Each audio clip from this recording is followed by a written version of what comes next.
Welcome to Kenton's videos. Enjoy the video. Open the Calendar app on your iPhone or Mac to begin setup. Tap Calendars at the bottom to view your current lists and account sections. To add a new calendar account, select Add Account and choose iCloud, Google, Yahoo, or other. When prompted, sign in with your account credentials and accept the permissions request for calendar syncing. After account setup, ensure the new account is checked in the Calendars list so events appear automatically across devices.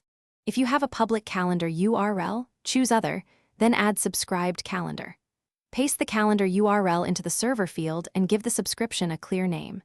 Choose options for alerts, notes, and the auto-refresh frequency to control updates.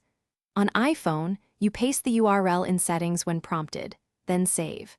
Tap Save to finish subscribing, and the calendar app will download events and refresh automatically according to your chosen interval. To import an Ike's file on Mac, choose File, then Import and select the file. On iPhone, tap the Ike's attachment in Mail and choose Add All to import events. After importing, open Calendars to toggle visibility and assign colors for clarity.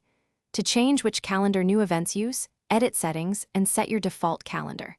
To remove a calendar, select it in Calendars, then choose Delete or Unsubscribe to stop syncing and remove its events. Thanks for watching. Consider subscribing if we helped you.